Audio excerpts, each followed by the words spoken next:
Uh, right. So, yeah, okay.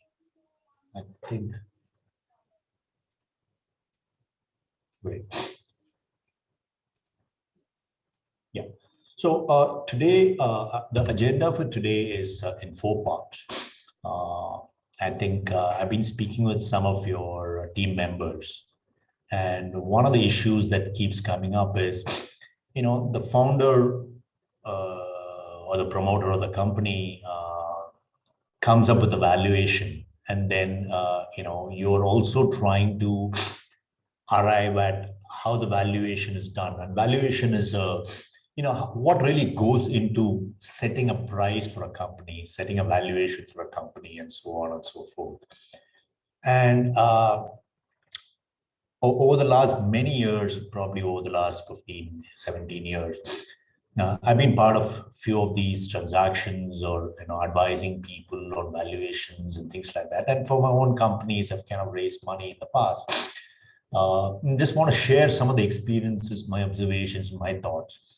I think in my mind, it's very, very important that one understands the mindsets of the founder and how their thinking process goes through when they arrive at a valuation and things like that. And, I think we'll touch upon that. Post that, valuation by its very nature is fuzzy. If 10 of us are given a particular company, and all 10 of us go and sit and value the company independently, it's quite likely we'll come up with a very different set of numbers, right? It's not like a mathematics teacher where she gives a problem to 10 children and all 10 come up with the same answer, right? Valuation by definition is not like that. And therefore, how do you bring an element of science, an order, a method to valuation processes? And what at least I've been doing, I think I'm going to share what I've been doing more than anything else. And then India has changed. I think the landscape in India has changed. I remember I was the first analyst, and I was one of the early analysts in India way back in 93, 94. I had to go to a local library to, or a stock exchange to scan P&L balance sheets of companies, or go to the newspaper, old newspaper market to get copies of annual reports, right? Things have changed. And as the tools of the trade for valuers is information on companies. And I really want to take you through how things have changed in India. And, really speaking, as valuers or analysts, we need to know what is available, what is the latest available out there, right? Only then you can do a good job. And finally, and I'll take a few cases in terms of sharing examples in terms of how people have been using the platform, right? Or how the platform can help you in some of information gathering and collection. A little bit on the founder, and I put in 3 different words consciously. There is a promoter, somebody calls it a promoter, somebody calls it a founder, somebody calls it an entrepreneur. Shilpa, just one quick thing: is there a thing at the background? Are you able to see this thing? Is it blocking the view? We can see your PPT presently. No, but there is a grid here. Are you able to see the grid or? No grid. Okay, great. Normal PPT. Okay. So, and I just want to touch upon this very differently. I think you had raised, someone has raised a issue in terms of there is a company here. The company has 0 revenues, just started 3 months back, and the company says it's valued at 70 crores, right? And at the same time, there's another company which has been around for the last 10 years, 15 years, a revenue of 20, 30 crores, a profit of 2 crores, and that company is getting valued at less than this company. Why does it happen? Right? It's important to understand this question. And the reason why I'm saying founder is, I just want to segregate the difference between a startup company and a traditional business, and we'll touch upon that. But if you look at the founder, in most cases, the founder, he doesn't start with valuations or financials of the company when he starts a business. He just understands a business, and somebody could be a technocrat, somebody could be a good salesperson, somebody could be a, he knows how he knows how to do auto component design and produce, and that is speciality. Most times the founder is not a specialist finance professional, right? He starts a company, uh, puts in some capital. It could be sweat equity, it could be real capital. Initially, they put money from their own friends and family or own family or own money. And then gradually over time, raises capital from external investors over time. The external investors can be, normally, in most normal situations, it initially starts off with family, friends, and then, over time, depending on whether it's a traditional business or a startup business, you go to an angel investor or venture capital firm or growth capital, private equity, strategic investors, and eventually into a public market, you could go get listed. Of late, the IPO market has been very, very strong, right? And then the debt side, you go to banks and other situations. But it's important to understand that the individual or the founder or the group of founders are not specialist finance people, right? It's not as if they know there are 8 different methods of valuation, and based on the methods of valuation and DCF, cost of capital, they arrive at numbers, right? Nor is it the other way around, that if they go to a valuation agency first and the valuation agency gives them a valuation number, and they go to the investor is going to sign a check immediately. It is there is no definitive science to this. There is some method, but in most cases, it's a very, very hazy method, and and uh, and really want to keep it in mind that the promoter or the founder is not a specialist finance guy. He or she flows with what the market tells you, right? If you're trying to raise capital, let's say a year and a half back, you would have probably got X valuation. And today, the valuation is 2X, right? And why? Because liquidity is a lot more today, and there's a lot more capital available and many more investors waiting to invest. And therefore, nothing to do with the valuation. The business can be exactly the same 2 years back and now, but you're able to get much better price. The founder's job is to flow with the market situation and what the business needs, right? And it's not really to sit and do a mathematical model first and then arrive at valuation. That's what happens in real time. And so just want to touch upon that bit before I move on, that you need to understand the mindset of the founders, right? I want to spend a little bit of time understanding the difference between a startup and a traditional business. Today's times, a lot of startups are raising capital. A lot of traditional businesses also raising capital, right? But what causes a lot of confusion that I notice is that some of the traditional businesses are trying to raise capital as if they are a startup. They see a startup with a zero revenue, and then they say, "Hey, I want the same valuation. Why is this guy?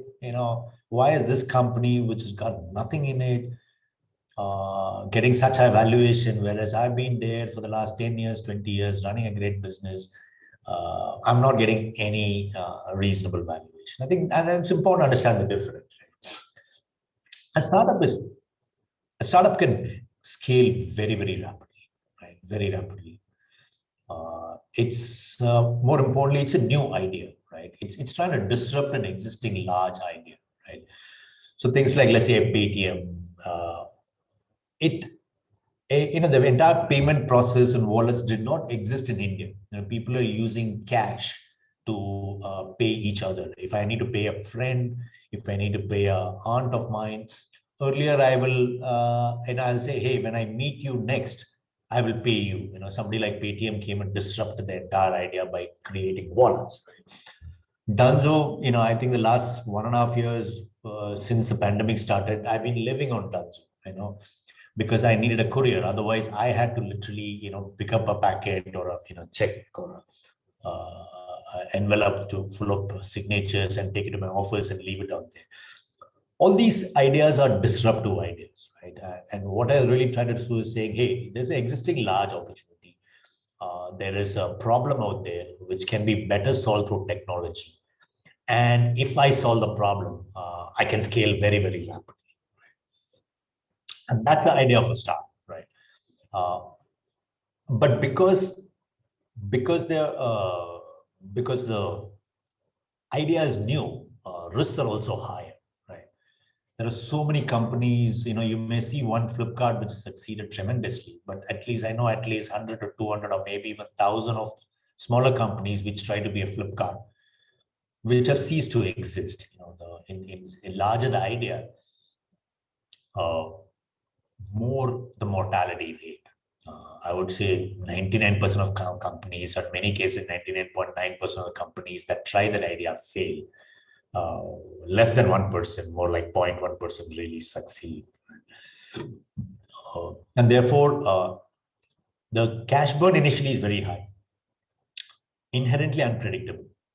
But if you get it right, the payoffs are very, very high, right? And therefore, the valuations for companies that pass a certain milestone, proof of concept, and we'll come to that later, is very, very high, can be very, very high. And in many cases, you really don't know why a company which is, Paytm is burning 2,500 crores of cash every year. Its losses are 2,500 crores, but it's getting valued at 15, $20 billion, $25 billion.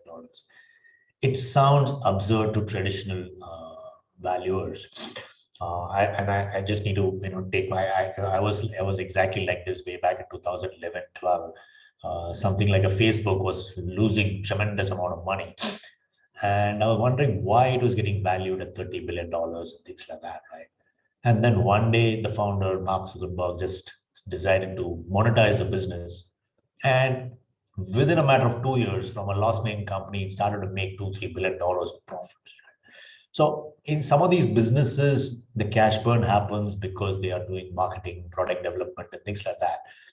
And the right time comes when they switch on the engine of profitability, it just turns tremendously.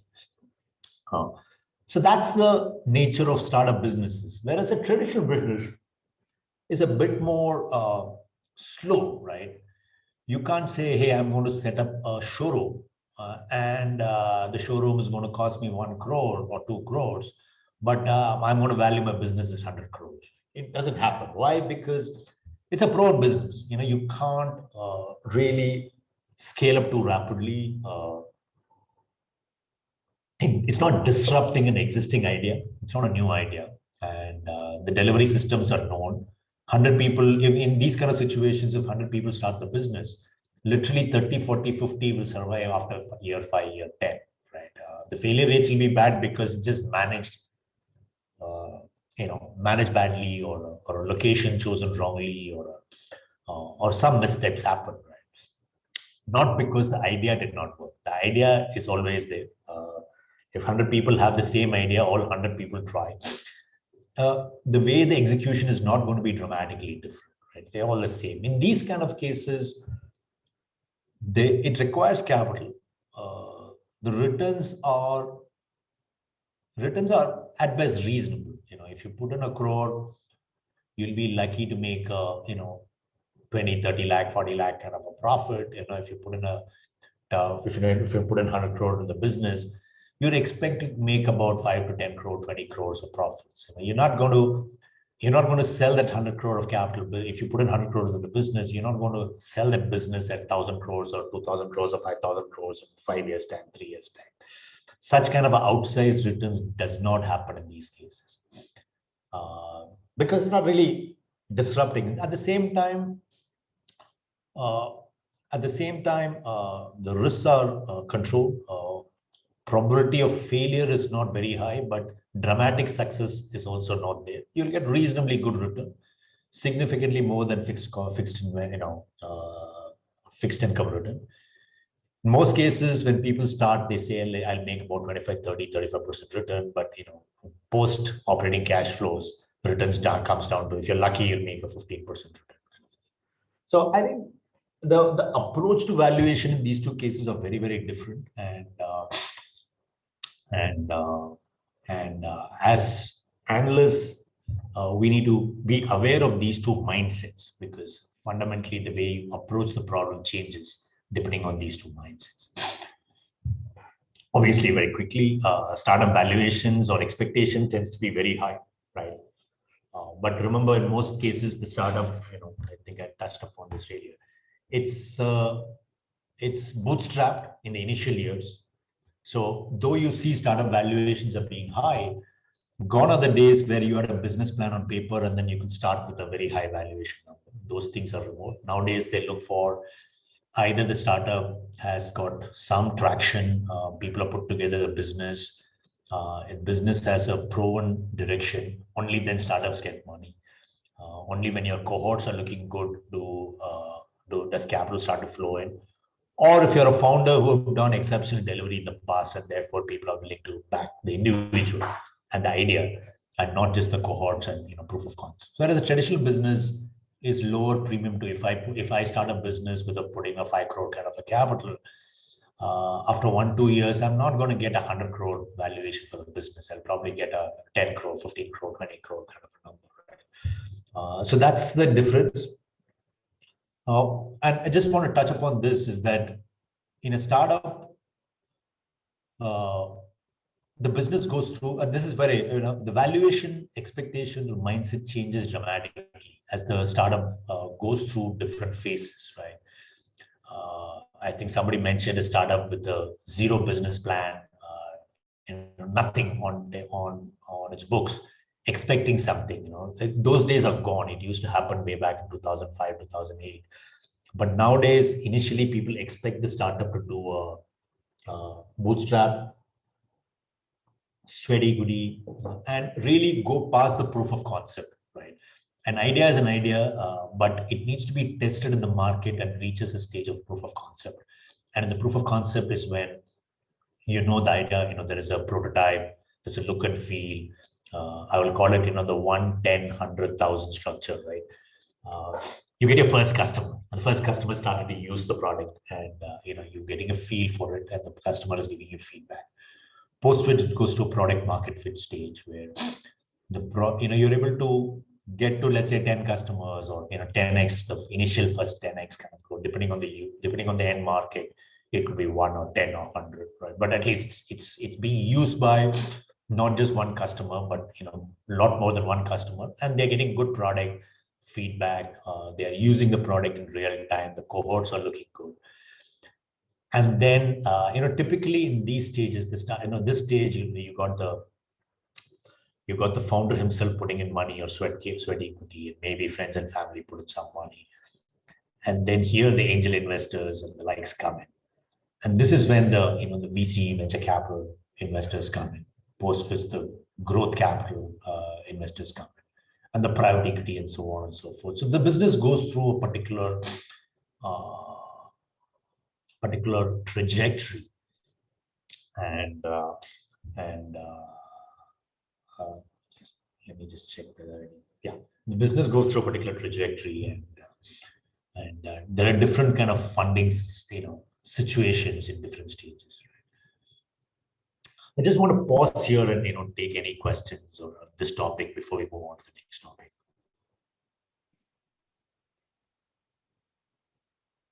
So I would think that the first question, sir, is we know that, let's say we take the situation where we are at just before the POC stage. Okay. So one of the things is that where before the what is a POC is the question. So anyway, just before the POC stage, the issue is that we know that there are some projections which are there.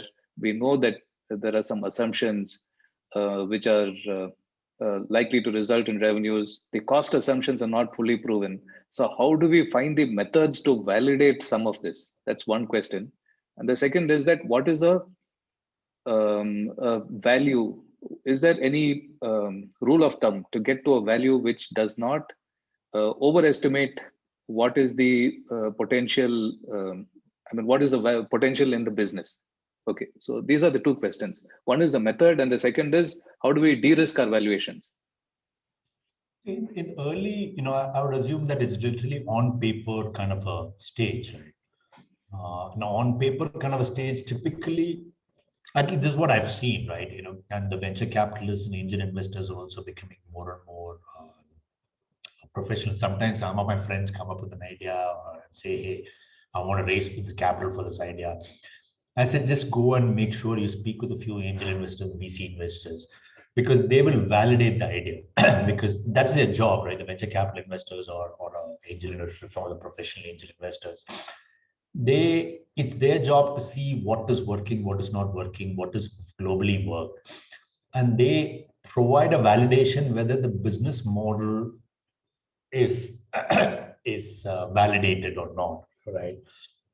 And typically at that stage, quite honestly, way I've seen it happen is saying people say, okay, here is $1 million for a 20% stake, right? Or give me like a crore for a 10% stake or 20% stake. It's sometimes it's as simple as that is what is happening. But I don't think it is as simple as that because let me give an example, right? About 10 years back, I did a similar exercise.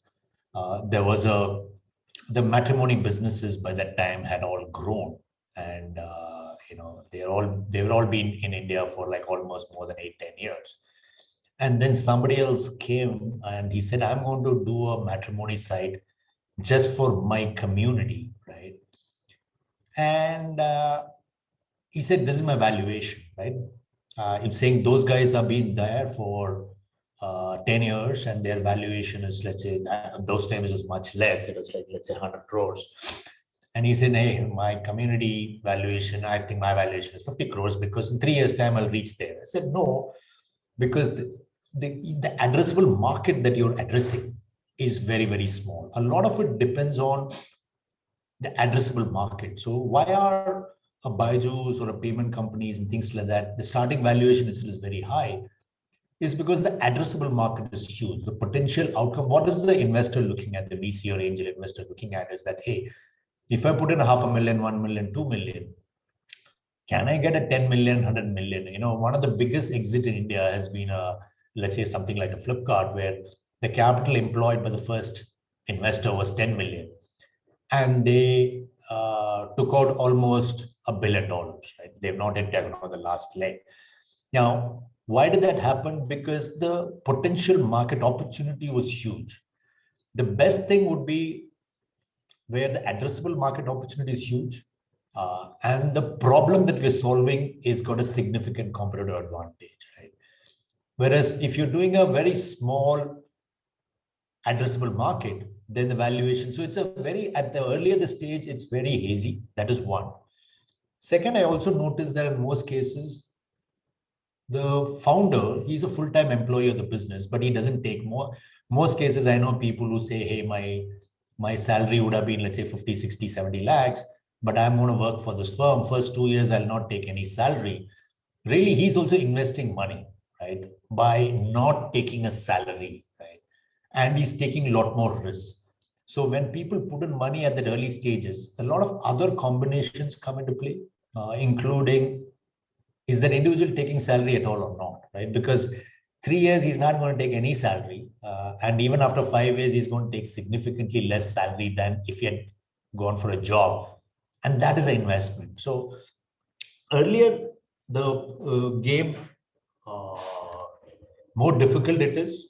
But finally, I think people just look at benchmark, saying, are there any other company, which I'll come to later in this presentation, is saying, is there any other company which is also in the similar space, which is raise capital? What is the valuation? So you need to just benchmark it.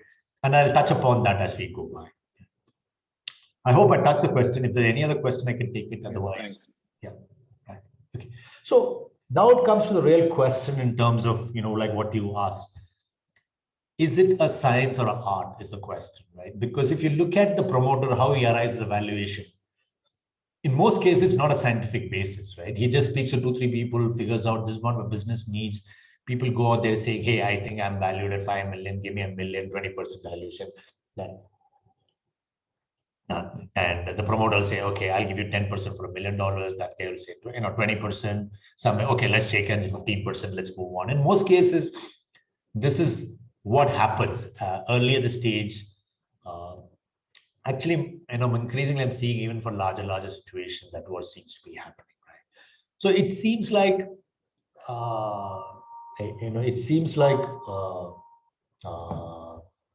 there is it's a combination of sweat equity, potential size, proven business models, how much of risk is there, so on and so forth. Whereas in a traditional business, it's much more saying, hey, 5 years back, I put in 10 crores into the business has grown so much, now I'm expecting 50 crore valuation. People say, yeah. So the variability is much less in traditional businesses. As analysts, how do we make it a science? I think that is really the question. Right? Now, obviously, we use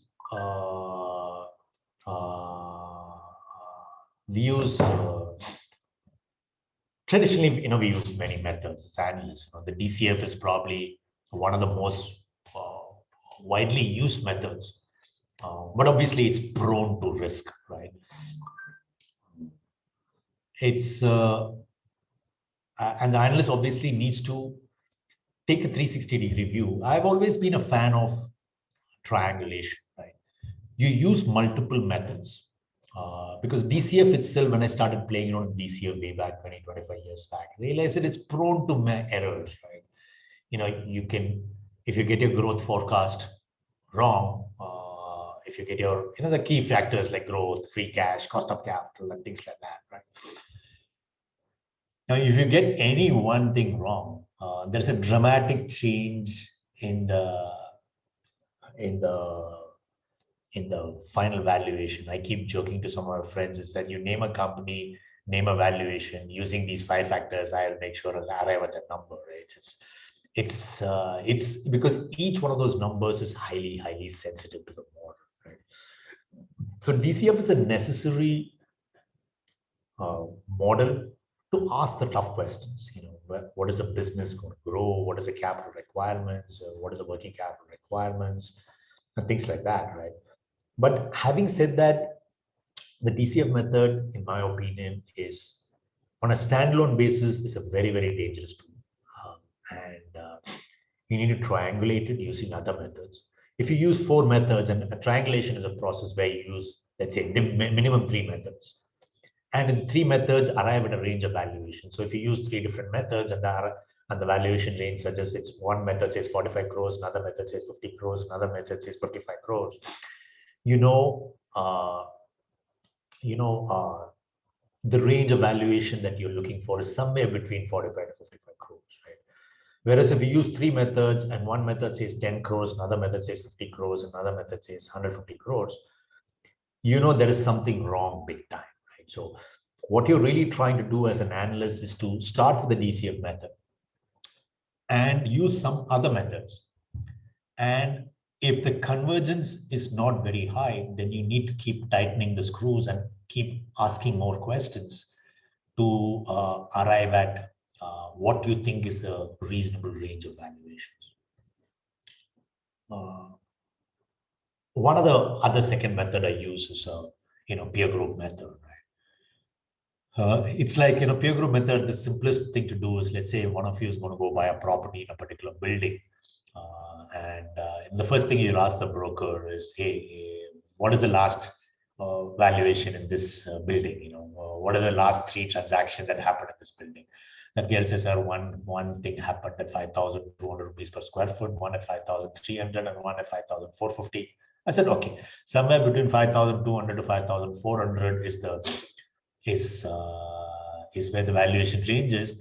Based on that, and just show me the exact flat that's sold for thing. I'll see which one has got a better sunlight and things like that. Based on that, I'll decide whether this has to be 5,100 or 5,500. So I think the relative valuation method is a very powerful method.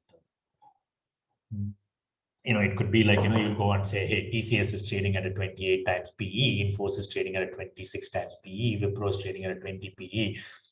So should Wipro trade higher or TCS trade lower? Or you say, hey, both are, TCS has been growing at a higher rate and its profitability is better and therefore it deserves a premium. So, but at least you've asked the right questions, and based on the right questions, you arrive at a, you get a sense, what is the range. So you can take an auto component company and, you'll say, hey, this company, the last transactions or the listed public market valuation is 2.5 times sales.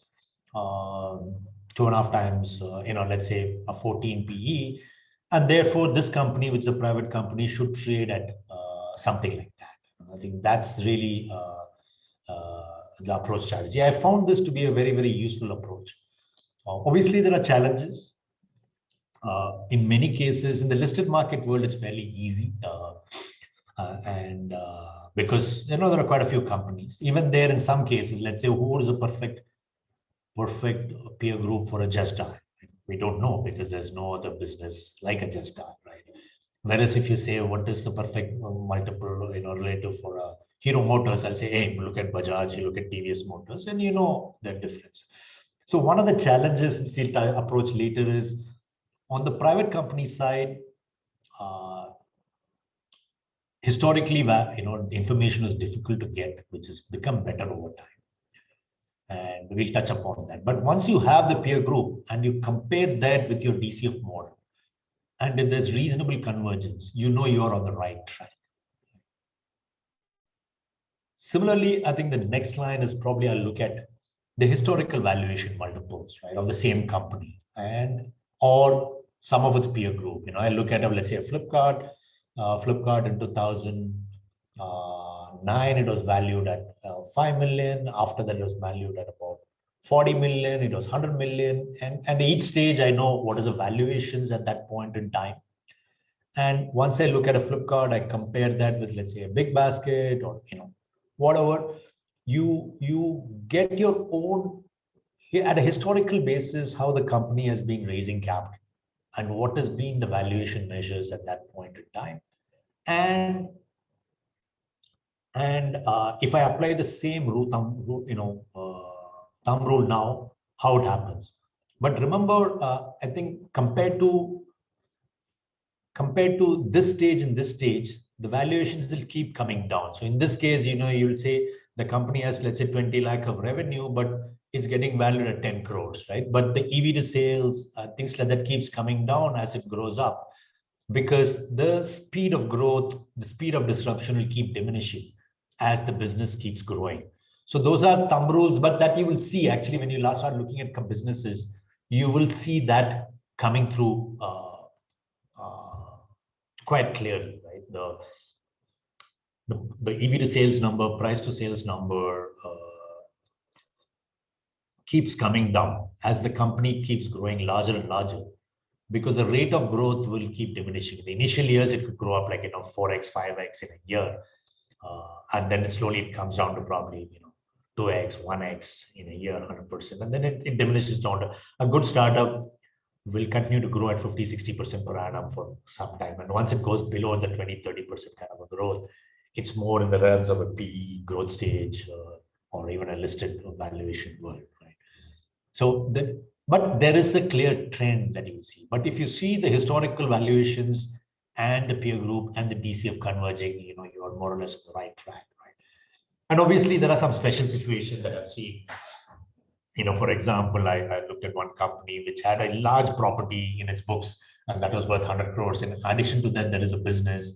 So you need to do a DCF value in the business, but also include the value of the asset, because the asset was not being used in the business and so on and so forth. So, or there could be a strategic investor. The strategic investor is coming at a certain special prices and valuation. So these are all special situations.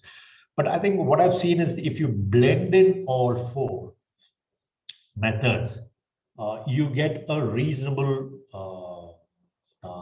you tend to get a reasonable assessment on valuation. So when I really say, how do you triangulate, is always use multiple methods. Always use multiple methods, put together 3-4 different methods. And even when you're talking to the promoter of the company or potentially the investor, if you present a multi-dimensional approach, right, chances are, one, there's increasing faith that you've done a thorough job. And because I've been to situations where people just show me a DCF method and say, hey, here's a DCF method, Ravi. You value the company at 100 crores. DCF method is saying 80 crores. You pay tax, this, that.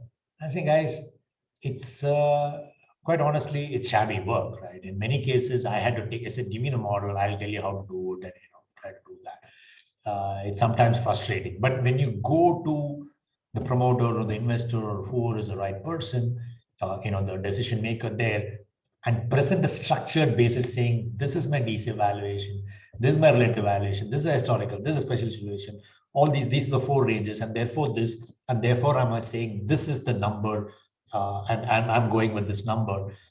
The ability of, people take you with a lot more confidence and faith. I think that's really what I've seen. I just want to pause here for another minute to touch upon any questions. Yeah. Can I ask a question? Yes, please. I think one thing that interests me, and probably you can throw light, is everyone is craving for scale. That's the starting slide you showed. It's all about scale in startups. And everyone, so there's only so much in scale that could happen. So inherently, the assumptions and the investor who's doing is satisfying his own ego of how the assumption. So it's less of a promoter's assumptions, it's more of a investor's gut feel and assumptions. So no matter what startups project and justify relative, because how many will have the same peer set as scale? So if scale is the predominant factor in justification, peer set is no longer the industry. Peer set is just the scaling, the companies which have scaled.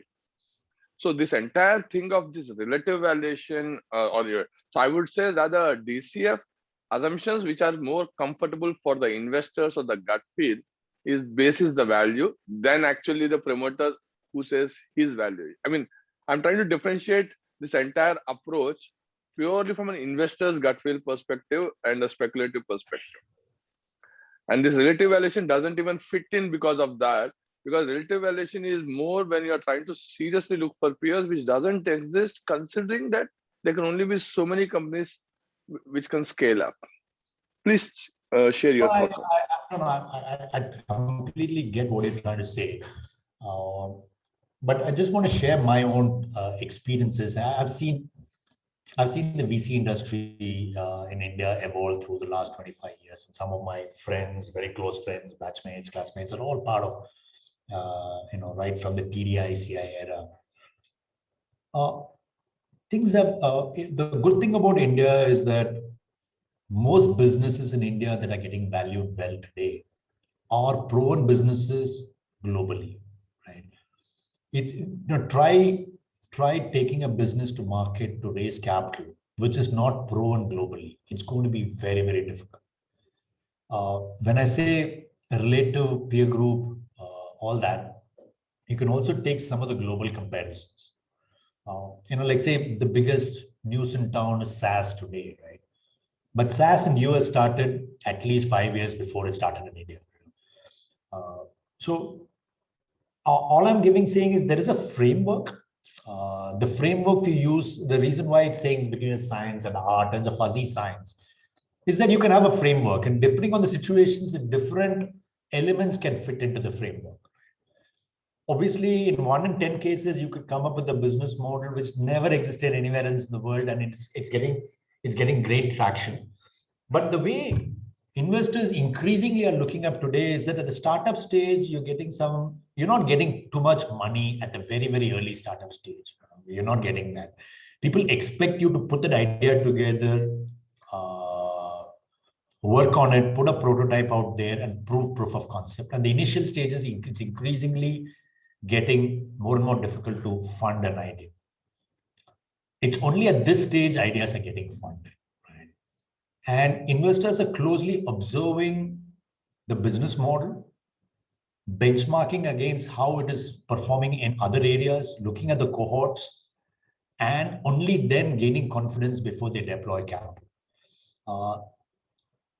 And I would say very few businesses are actually getting funded at this stage. And the promoters are increasingly need to put together money with friends and family. And here there's very high risk. I would still say 9 out of the 10 businesses here are failing. Right? So the big money is really coming in this stage.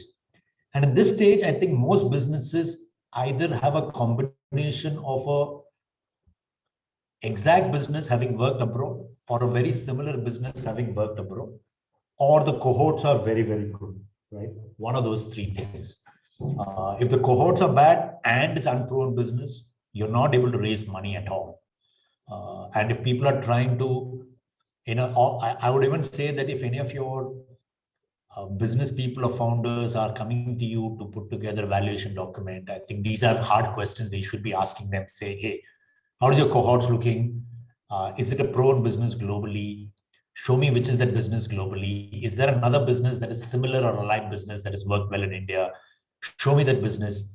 Then we'll take a judgmental call on whether the business can raise money, because more the uncertainty, more the risk. I hope I answered the question, because I'm seeing increasingly money being shifted here in this space and not in this space. Yes, sir. I think the one critical part which you addressed, I think, is now the basis. Yes, if there are no proven global companies, it's a difficult task. That's a good reference point. The only aspect which I think fundamentally about this year, because one relative peer valuation is highly debatable in terms of they are not, whether they are competitors or not. But in the case of DCF, it is essentially the investors' gut feel about if the management is right, this sector can grow. And most of the valuations are ego valuations than anything. And that's the way I look at it. So, but the question I think Mr. Abraham raised initially, from a valuer perspective, when he's trying to justify a valuation, it suddenly becomes justifying someone's ego valuation. That's what I thought. If you are not justifying what valuer giving a value and what investor wants to come at a value and what promoter seeking a value, all three are completely divergent by nature. That's the concern, purely from a value perspective. I like the word ego. I think the world is a lot tougher there. I think the pure ego-based valuation is gone. People are not. If you go to the market with pure ego-based thing, it's not going to work, right? It's becoming far, far tougher there. You may see a lot of news in the paper saying so and so got 10 million, 20 million, 50 million. The underlying cohort analysis is really, really hard. I've gone through some really, really tough cohort analysis. So it's not easy to raise money with just ego. The easiest way to raise money is to have a good business with a good cohort analysis, right? And a cohort behavior. There's nothing like good business, good cohort behavior. Gone are the days where I think if anybody goes to market with ego and his bombastic ideas without any business backing and cohorts, and if he gets money, I will just wish both the promoter and the investor a good luck, because unlikely to succeed, right? It's far tougher today to raise capital unless you have a proven business, right? But for a proven business, you may be getting surprised at the number of seed rounds that is happening at, I'll not say seed rounds, a Series A happening at 20, 30, 40 million in India is tremendous. It shows you the kind of opportunity India has got. In 10 years back, to get $1 million at the Series A round was like a phenomenal number, right? Today, people are raising 20 million, 50 million, 100 million in the Series A. That's because the cohorts are good. The people who run the business have a solid backing. They've also committed their own capital, and the idea is big, right? So a lot more analysis on the potential market opportunity. Today people don't invest unless they have a point of view.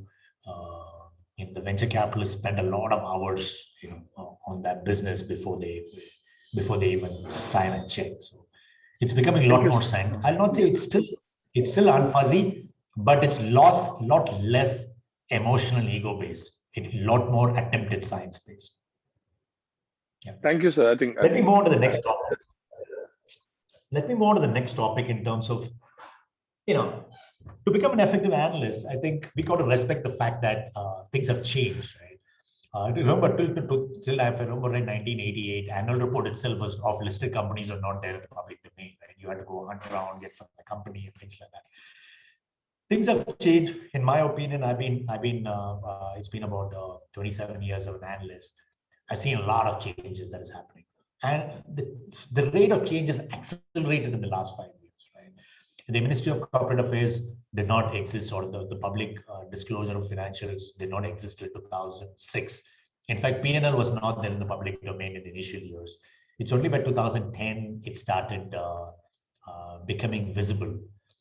Many documents that we see today did not exist 5-7 years back. NCLT did not exist 3-4 years back. GST did not exist 3-4 years back. Most court records were not in the public domain, or it was not in the digital domain till 3-4-5 years back. So India is a rapidly changing country, right? I remember one of my son was asking me, saying, I want to join IT field. I said, if you join an IT field, you need to be ready to learn every day, right? And because new things are coming every day, you got to learn. Only when you learn, you'll be respected out there, and people will appreciate what you're doing. Then I looked at what I'm doing. I'm saying the rate of change is so high out there. Things like an LEI number, right? Is an important number. It didn't exist 2 years back, 3 years back. So a lot of these things are coming up very rapidly. And as an analyst, we need to be clear about it. Now, I just want to touch upon how do we, I just want to blend in, probably I'll take 1 or 2 companies. Given a situation, given a case, how do you approach it, right? In a reasonably scientific way, right? Now, suppose if a promoter were come to me, and this is what I would do, and if an investment opportunity comes to me, or a promoter comes to me, a friend comes to me saying, hey, I want to do that, or some public market comes. My first step is really understand the target company, and not just the financials, but really to get into, hey, as a company has got NCLT issues, a director's got certain issues, do they, has a director been, or the founder has been there, other companies in the past, have they succeeded? Let's say 2 founders come to me, and one founder has got an exceptional exit last year at, let's say, $100 million. Another founder has got 4 failures. I would treat the first one better than the second one, right? You got to first, before you look into the company, you understand this basis. Who are the shareholders? Who are the directors in the company? How has the company been doing in the past? What is margin profile, margin capital requirement? Has it had NCLT cases? And right from the beginning, I remember I was taught this. The bottom line is one of my first lessons that I learned as an analyst is never ever go to the founder or your client or the investor and ask a question for which answer is already there in the public domain, right? And I used to work for a firm who has roots going back to 1840. And I remember the gentleman told me for my first job, he's saying, Ravi, you're going to spend 1 hour with the promoter of the company, and you have time to ask him a bunch of questions, right? You cannot spend even a single minute in the meeting asking a question for which you already had an answer. Go prepared for the meeting, spend 7 hours preparing for the meeting. And when you're in the meeting, always have hypotheses written down that you're testing, asking the questions which is not there in the public domain, or there are some gray areas in what you have discovered so far. Never ask a question which you already have an answer to. Right? And today's world, it allows you the privilege of knowing all these things. In fact, when I go to some of these meetings, in many cases, if I know something about that person's company which he himself did not know, then you're guaranteed a respect for life. I think that's important. And you'll be surprised in at least 50% of the cases, you will learn something which the promoter himself did not know.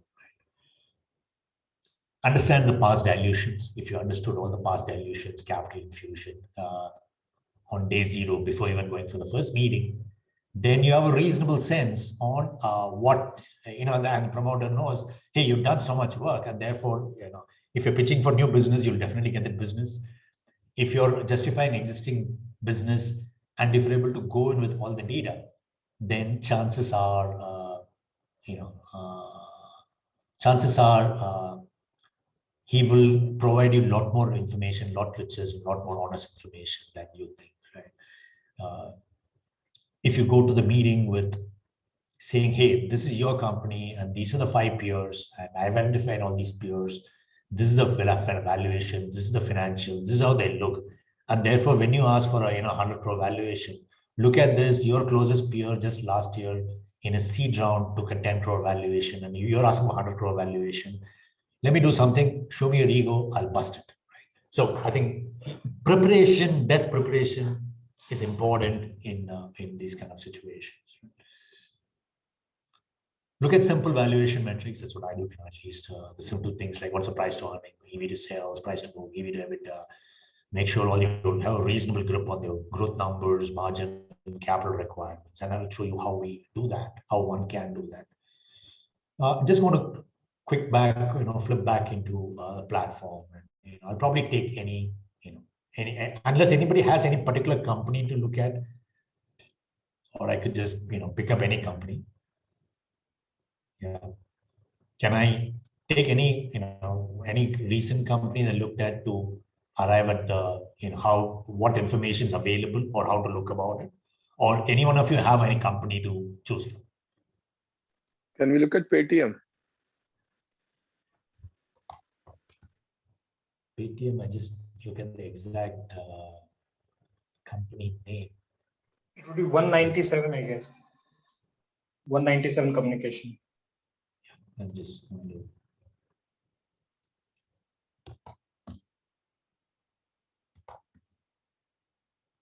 I think the name Sorry, which is changed. ONE. ONE, yeah.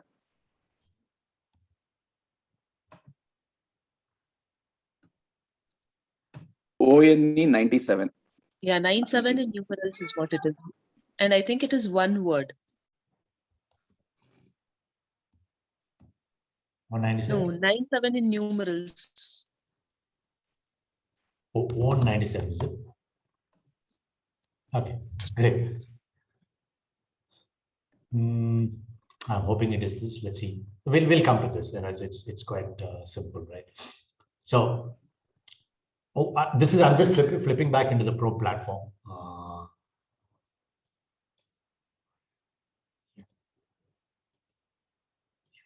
So what do we have here, right? For every company, we've got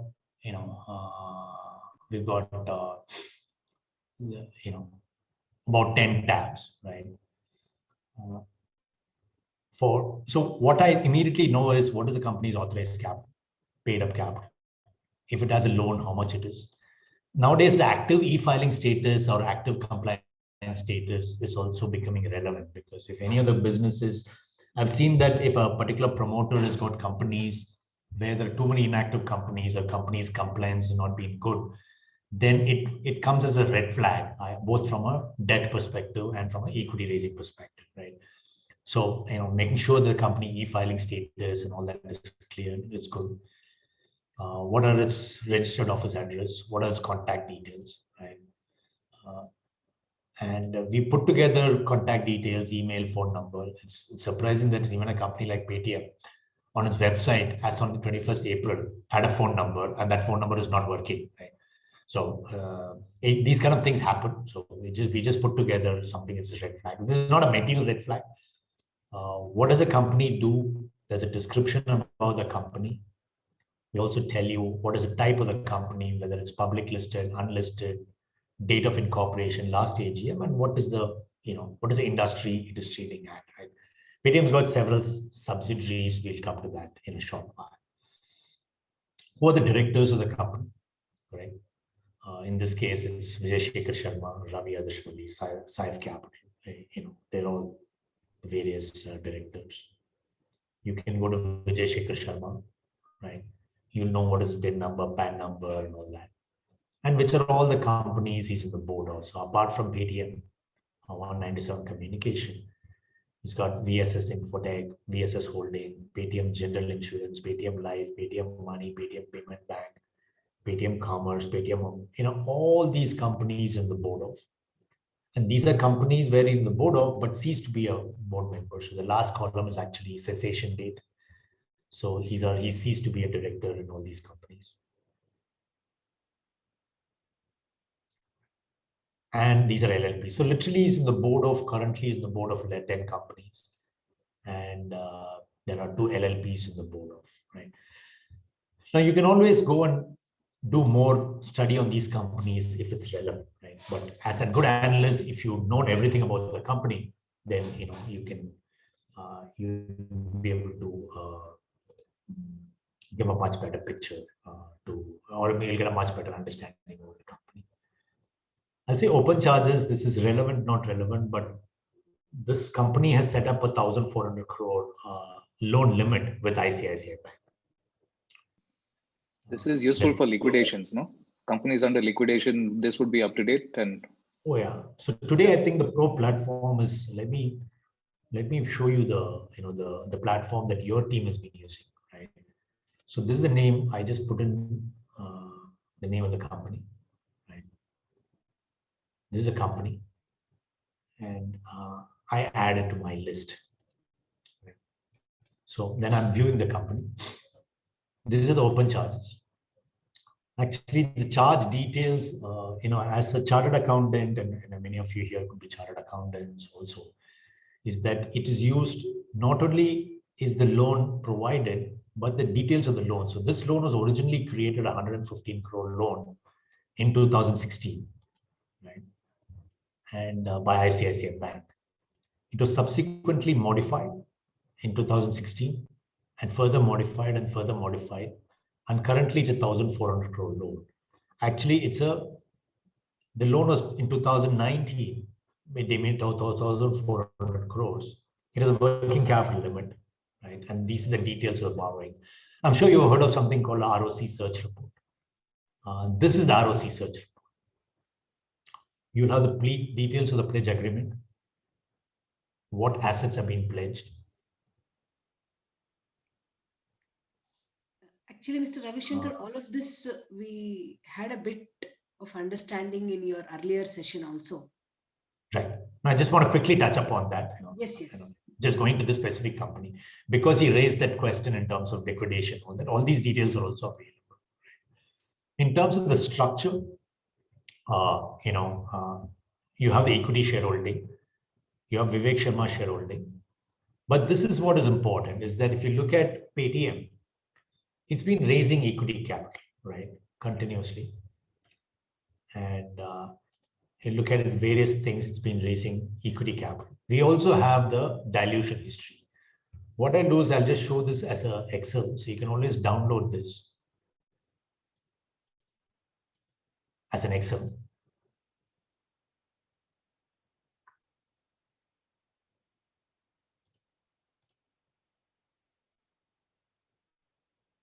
I just want to show the historical dilutions. So I look at security allotment. These are all the securities allotted in the past.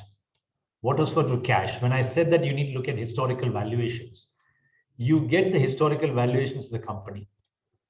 What is the price premium? So if you look at the premiums, obviously the equities without differential rights is, ESOPs and all that.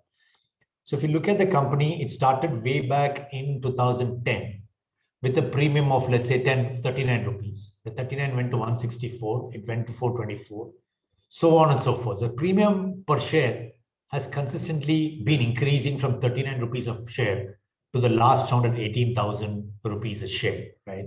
So historically how the company is performed, historically how the company's equity rising has changed, and therefore what valuations it got done at each stage in the past. So that is something that is available straight away.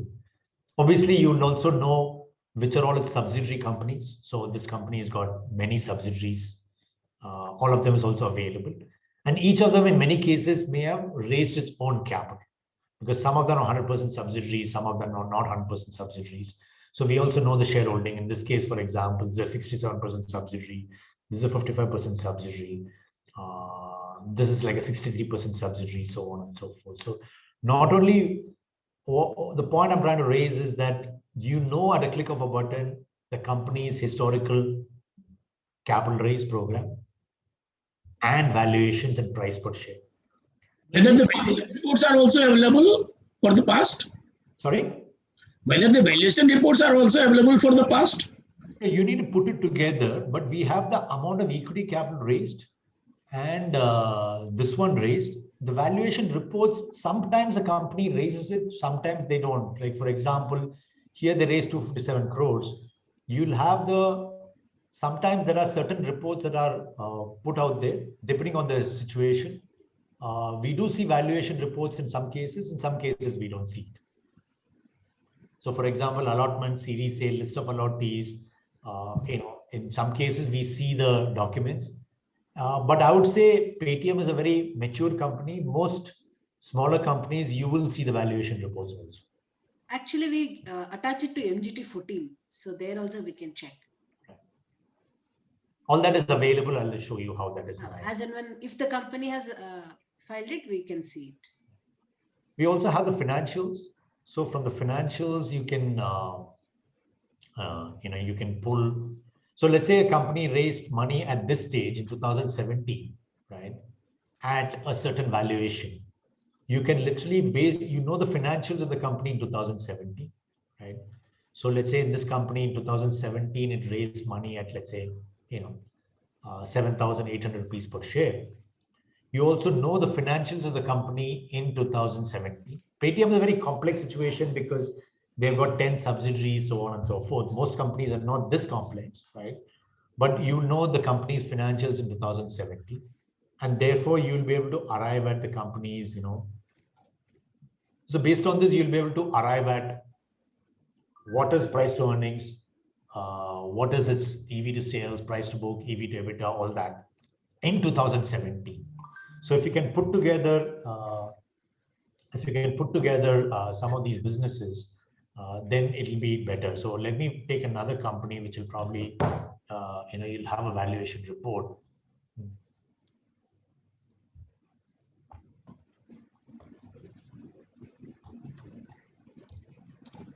So let's say Akshay Kalpa Farm. It's a simpler company. I go to structure. It has its equity raising, right? And past 3 filings. Here you actually have the valuation report, right? So this company, they raised capital at 93 rupees per share, right? Click on this. I have the valuation report also. Does it answer your question? Yes. But here is a classical case where if you see, when you go to the promoter and say, hey, the company started in 2011 and in 2012, you raised money at a 35 rupee premium per share, then it's 34. This is differential rights, and then it's 35. Then the preference share at 10,000. Preference share, obviously, another reason why you can't do the valuation directly is that preference shares will have a slightly different conversion formula, right? So you can actually go in here, it'll tell you the conversion formula, right? So the company has steadily been increasing the price per share. But if you notice that over a 10-year period, from a 10 rupee per share, it's gone to 35 rupees, now it's 95 rupees. It's not a dramatic increase, right, in the price per share conversions, right? But it is available. And typically what we would do is that because it's the company's historical financials and historical valuation record, you can go back in time and establish the company's valuations at each one of its fundraisers in the past. And the moment you're able to present that, the client, regulator, everybody takes you more seriously, right? Because you've provided a lot more data saying this company has raised capital 6 times in the last 12 years, and this is the valuations at each point in time. Interestingly, Akshay Kalpa is invested in by Vishal Mehta. It is low capital. So he is he's taken a much larger stake than normally he takes, it looks like in this case. No, we can look at it. It's a list of shareholders. These are all the shareholders. I think knowing the shareholders is also important. And low capital, like what you said, they invested, 1.95 crores at that stage, right? And this is just the convertible. I also typically prefer looking at who the shareholders are, like what you rightly raised. Moment I know who the shareholders are and I'm talking to the client, they just say, hey, essentially in this case, we've got 30 shareholders, you've got 2 venture capital or a growth capital company. You're able to and the valuations of by venture capital, growth capital companies sets a benchmark, right? Especially given a situation, let's say you're looking at raising capital for one of the competitors of this company, right? And if you're able to establish that saying, hey, low capital invested money at so and so valuation in this company when it was at this stage, I think we're really saying, hey, the company was at this stage in the growth stage, and the growth stage, low capital invested money in the company at a valuation of, let's say, 3 times sales, or let's say 12 times EV to EBITDA, something like that. Then you bring in more credibility into your triangulation exercise. Obviously, while building the model for this company, the other thing I would look for is the peer group. Here, what we have done is we put together a peer group. It's an automated model. So we look at this business, right? This business is in foods and beverages, milk and dairy. We look at 30 closest peers. So in this case, this is Akshay Kalpa, but this company, Mill and Dairy, is the large maximum company here, which is 68 crore revenue. And this company is 52 crore revenue. So you can pick up or study any one of these companies to see whether they've also had fundraising. So when you're doing a DCF model, you need to be able to look at the assumptions that are used in your DCF model. Compared to the orange ones are its peer group median. You can either do the peer group median, or you can pick up any one of these companies, and look into the details of that company and benchmark your target company financials or ratios with the target company. Because one of the big thing even on the DCF model that I see is that either your asset turnover ratios or inventory days, debtor days, payable days, working capital days have huge sensitivity to capital requirement by the company or free cash generation capability. And if you can get that right by taking, let's say, 5 or 10 of the peers and putting it together, then you'll be able to arrive at a much better estimate in terms of your valuations. Right? So just going back to, I'm just going back to Akshay Farms, right? So you got financials of Akshay Farms, you have their own shareholding history, you have their own peers. Based on the peers, you could also establish, right parameters, financial ratios to be used for DCF model, or benchmarking or asking the hard questions being provided by the promoter himself, right?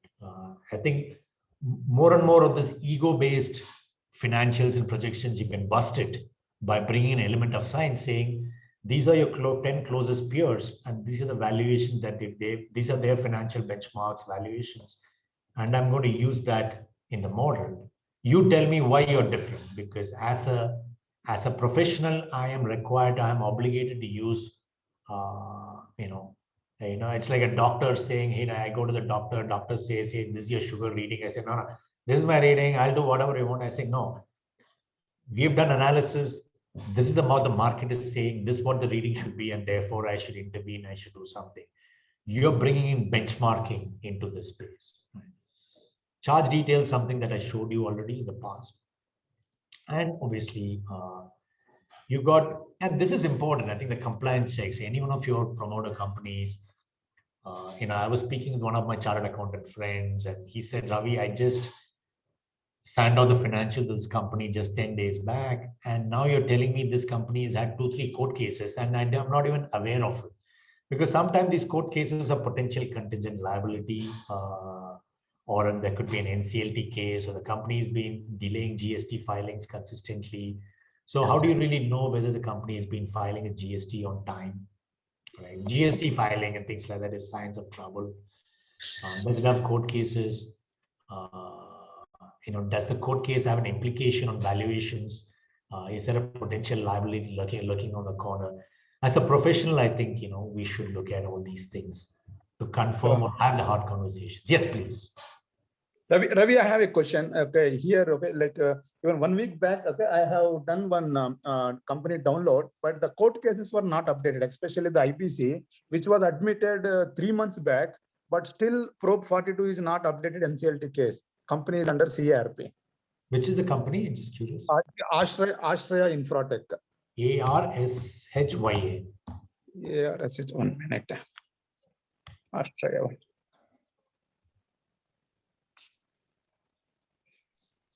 What is the spelling, Subara? Yeah, it is AHRAYA, Ashraya.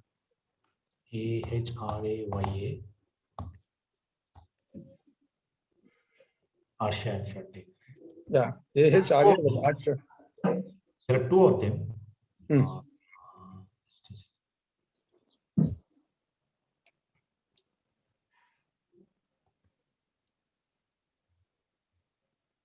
So there's Ashra Infratech Private Limited. Yeah. Yes, Sri Ashraya Infratech, if you want full name. Okay, SHRE.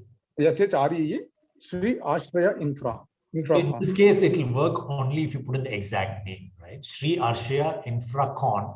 Yes. Correct. This is the one, Belgaum company? Well, yeah. So this company is under, so let me put it this way, right? This is a description. This company is under CRP status.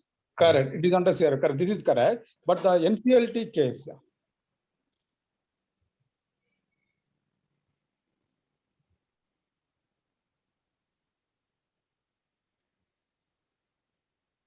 Let me check. So what happens then? Let me tell you how the product works. I'll just spend quick 2 minutes on the product works. So the way the product works is you added the company to the list, right? You get all this information. We also tell you when it was last updated, right? So here the company, as soon as the company gets added to the platform, we start a sequence of process where we update the information, right? Now, you also need to, so once it goes through an update routine, you will see some of the information getting updated, and you as a user get an email alert saying the information has been updated. In this case, I need to check. This one seems to be the last record. Once it gets refreshed, so sometimes what happens is you looked at a company, the company data gets refreshed, and 2 hours later, the latest data will show up. This is the last available information that we have. But Darshan, you're here. Can you just check that? One of the issues that we've seen is that even in an NCLT case, let me just take you to some other case, even an NCLT case, they don't put in the SIN number or PAN number of a company. And therefore, sometimes the records itself is hazy on the underlying, the ministry records. Right? I think that could be the only possible reason. But otherwise, this is what we show.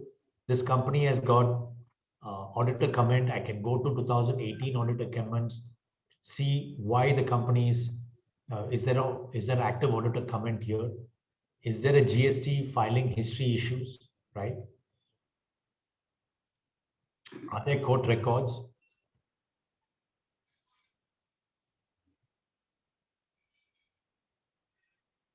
Right. Are there court records here? Right. And All other court cases, Subara, is captured appropriately? Subara, you're on mute. No problem. Let me check on this. I think NCLT cases should appear unless this issue. I think there's some strange line that's come. I don't know how. It's an actually annotation which the participant might have by mistake done. I request the person to remove the annotation, if possible.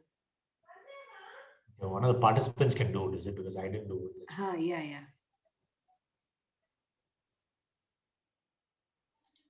Can I rub it out? Yeah, okay. Yeah. So let me check on this, but it should appear, in the sense that unless it's one of the other reasons why it may not appear, let me put it this way, is that is there another company which has exact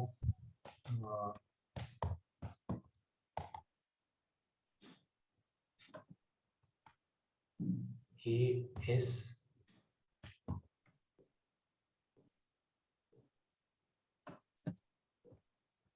let me check on this actually. I'll come to this. No problem. We just want to understand also how you are Yeah, solving. but typically it will be there. The only reason it may not be there is that because maybe it is not against this company, or in some cases, I remember the company was in the court records, the private limited was not put out there, and there was another entity called Shri Ashra Infracon without limited, and it's quite possible that it's a partnership or a proprietorship. Those kind of situation exists, and therefore we have a whenever these kind of things do come up, these are rare situations. There's an escalation matrix, and then we capture the information as we go by. Yeah. Can we check another company? Yes, please. Raviscan, RAV Raviscan. RAVI. RAVE Rav. Maybe you can put it on chat also, Mr. Rajkumar. Raviscan. Gap scan.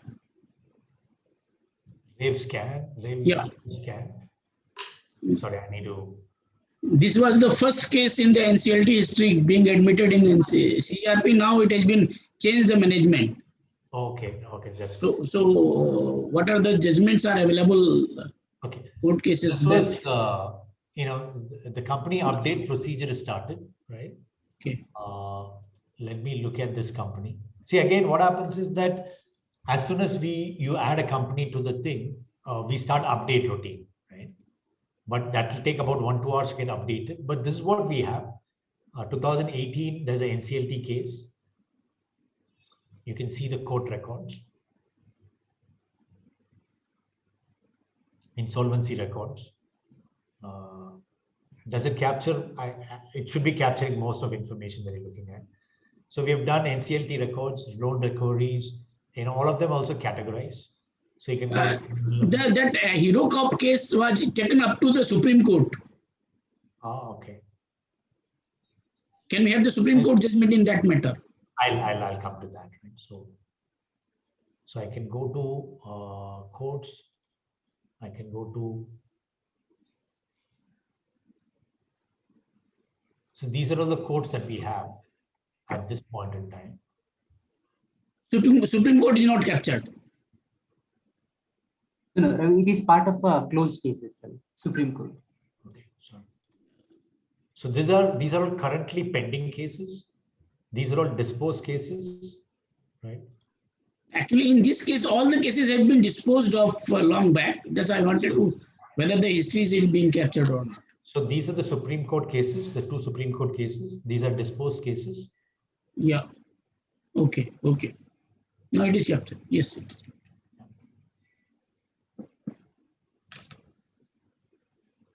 Right. Thank you. Actually, this is so the way it organizes legal cases, case filed against a company currently pending, cases filed against a company, disposed cases, cases filed by the company, pending cases, and disposed cases. Yeah. Question is whether it captures income tax cases also. In this case, he specifically mentioned IT-80. See, what we do is we capture close to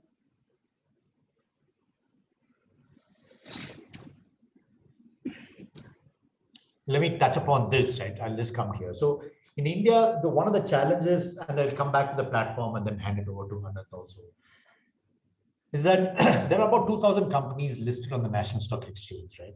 Historically, as analysts, we've been focusing on these, on these listed companies only, right? And most of our data is from sources like, let's say, Capital and Equity, which focuses on the listed companies only, right? Whereas in reality, there are about 16 lakh companies in India. On a monthly basis, about 16,000 new companies are getting registered. There are more than 1.1 lakh companies with a revenue more than 10 crore. So India is huge, and we need a place where information is available in one place. Now, other thing also is that many times people are not able to do a thorough job because the time to collect the information is huge, right? Let's say your particular valuation exercise you're working on, you need to look at the target company, the companies that are related to the target company, and the peer group. You need to look at 10 companies to arrive at a good assessment on the business. Now, to collect information on the 10 companies, traditionally, it used to take at least 3, 4, 5 hours per company. So you need at least a week to just collect information. Now, we just managed to put it together in one place so that within about half an hour, you'll be able to get all the relevant information that you need. And therefore, you can spend your time not on collecting information, but analyzing information. We've tried to put together information on 741 sources. So we do the company sources, which is not just MCA, the websites and the likes. We do Supreme Court, High Court, tribunals, and the district courts. The credit rating agencies, GST, bureaus, auditors, that is, we confirm the data from ICAI sources, CDR, BIFR. Now, this is used not only for valuing companies, because to value companies, you know the peer group, company's own history, related companies to the promoters, subsidiaries, and all that. So about 10 to 15 companies you need for every target company you're analyzing. And we can help you cut down about a week, more than a week in terms of cycle time. In many cases, people are in a hurry. To do a scientific job quickly is the challenge. And we hopefully we'll be able to help reduce the cycle time in all these cases. And obviously, there are many, many documents. It is not just, there are a lot of other documents also. You can literally go and download all the relevant documents. So the type of document, there is an MGT7, there's a AOC4. Historically, it used to be called a 23AC, 20B. All these documents are all available. All the charge documents are also available. Currently it's called a CHG1, CHG4 document. Historically, it used to be a Form 8. All incorporation documents are available. DIR and all that. So I think what are we really trying to do is that very quickly we're able to make sure that you as an analyst have all the relevant information in the public domain before you meet the promoter or meet the founder or the CFO or the investor. You've done thorough due diligence on the company before you meeting them. You saved a lot of time because you also done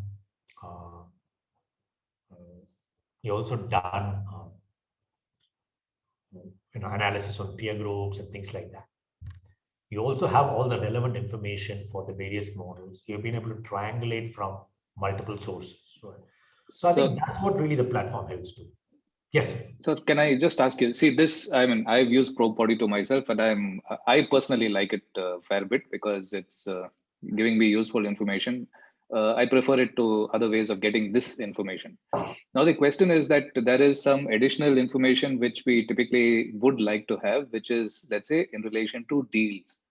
So, for instance, like you were saying, if you want to look at comparable companies, we want to find out, let's say, what are the transaction multiples at which deals have taken place. So, any suggestions from your side as to how to access such data? I think we saw one of these companies, right?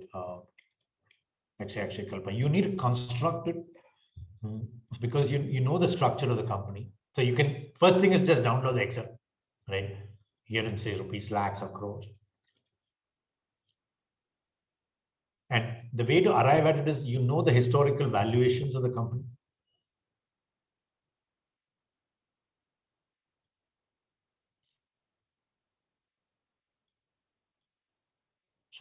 So the securities allotment, the price per share, how much money was raised at what valuation. If there's a preference capital, they need to look at the conversion terms. And in that year, look at the financials of the company. And based on that constructed, it's not yet ready made. So it's more like, sir, it's more like we know that Akshay Kalpa is in organic milk production, let's say. And we want to find out comparable companies which are, let's say, in milk or in organic milk, and what are the transaction multiples at which they have got funded. Right. Okay, so that is, and who are the investors, for instance, in such companies, and what are the multiples, things like that. No, I mean, that information is useful for us from the market perspective. It is available, you need to construct it. Correct. No, one more point also I have in the same context. I can see the company, say 10 or 20, what you are putting forth, but I will not know which of those companies had deals or not. So I may have to put the effort of downloading everything or adding all of that to my list. So if there something can be added, like there was a recent allotment, yes or no. No, I completely take your point. We'll tell you whether the company has got historical past 3 filings or not, right? And we'll probably add that very soon. Yeah, from valuer's perspective in this, comparable companies list. Right. In this No, case. We'll probably see how to add that in this, either be a comparison or something like that. But point taken.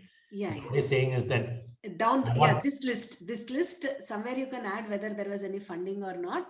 Yeah. And then that could be very convenient for us. Or even while you're adding a company, so essentially you're saying, Darshan, I think there's a point noted. So when we're adding this company, we need, what is the last past 3 file and amount, something like that. Yeah, I think that's something that we can incorporate. Yes, that will give a lot of value addition to us. Understood. Because we have the information. So when you open the company, I'll tell you, hey, paid up capital, and it's had a, when was the last past 3 file? When was the last past 3 file? Point taken. I think it's a great feedback.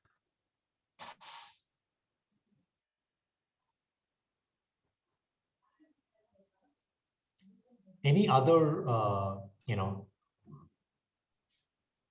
any other questions? So yeah, please. So the thing is, the key thing is the source of data, sir. So source of data, Probe 42 is one which some of us use, and we will continue to use, of course.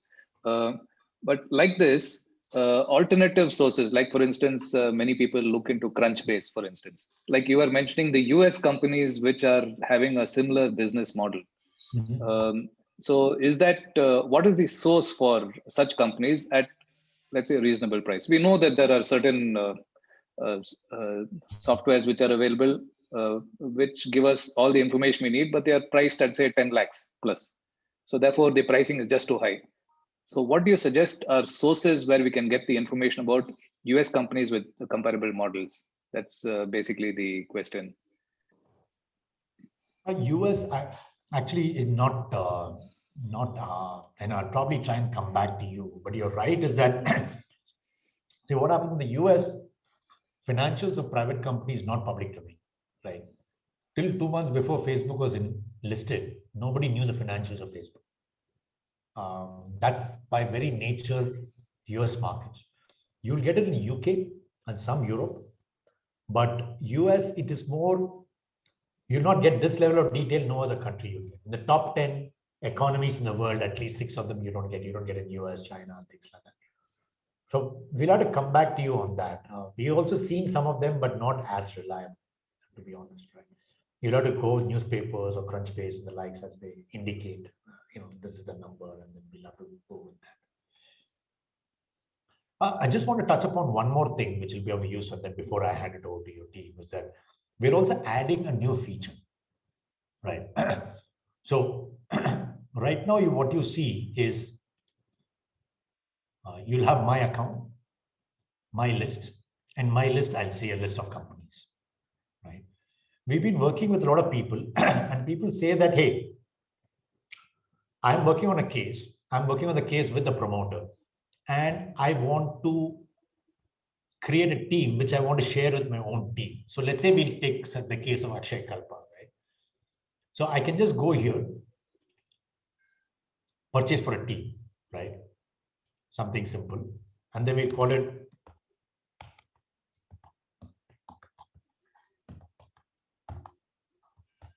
you just call it Akshay Kalpa, because let's say you're creating a blended team with the Akshay Kalpa promoter himself, right? So you can do that at banking. I'm just quickly, running through that, and this is the simpler one, right? So I've created a team called Akshay Kalpa, right? And then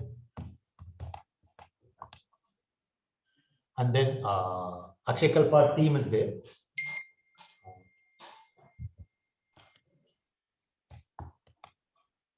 And this is an important thing, and I would like your feedback on this. So I have added this, right? Now, here I can go add a peer group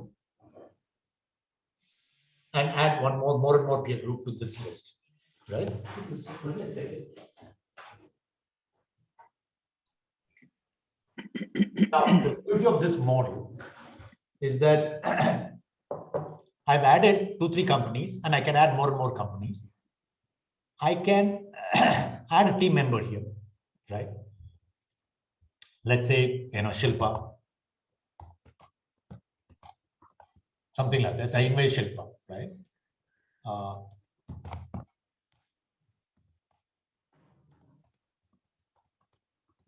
I'm just inviting Darshan.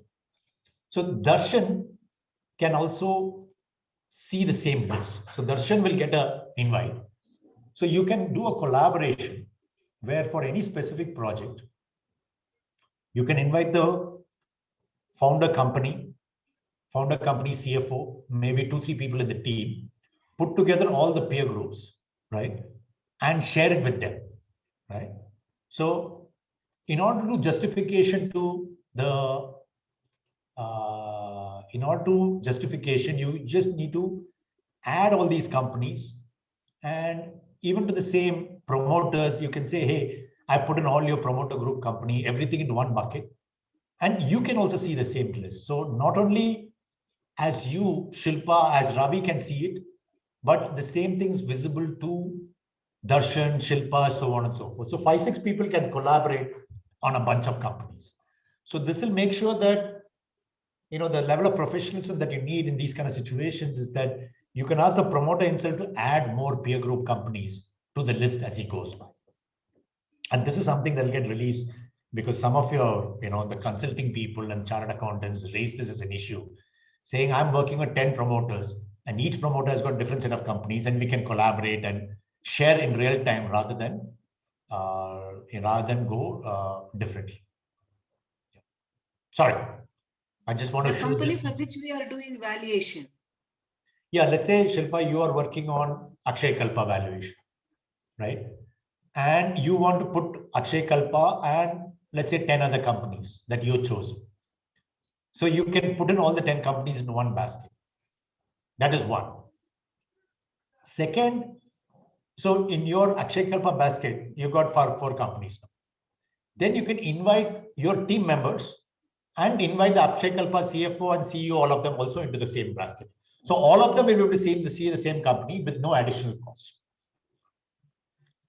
So all these people can see the same company. Okay, got right? it. All of them will be able to collaborate, see the same company. So for example, I've got this collaboration tool. I've got all these product review. I got all of us. We are doing a collaboration and we are also able to see all these companies. So it's a collaborative approach that we are launching actually tomorrow. Tomorrow, this time you'll have this feature. All existing users can have this feature and existing users can also upgrade their existing baskets. You'll see that more. Yeah, please go ahead. I thought I'll just a new feature that is getting released. Shilpa, I think you, one of your member wanted to present. Is this the right time to hand over or I'll leave This is you? the right time. Mr. Anand Kumar Gawade. Any other questions? Anybody, you can reach out to me or Darshan. I'm also available the rest of the call. Or Mr. Abraham, did we address the key issues? We just got 2 minutes. Did we address some of the issues? I think that, so Ravi Shankar says, so I think that we have a certain additional method has been provided to us, which we can use for the purpose of startup company valuation, which I think is one of the key things. And from the viewpoint of promoters, you've also given us a perspective. That's good. See, for us, typically the challenge is that how to get to a number which de-risks our valuation And that I think is, so for instance, if there is a company which we go and value it at, let us say 15 crores, and then the investor comes in at, let us say 4 crores. Now that is pure and simple, that our valuation just didn't hold. Okay, so how to stay out of such situations is what we are trying to get to, how to de-risk that valuation. Your viewpoints on that, I think, is the most critical for us. Well, see, in the sense that there is nothing in life without any risk, right? What we can do is we're just providing. Sometimes it's okay. You know, I provide a 15 crore number.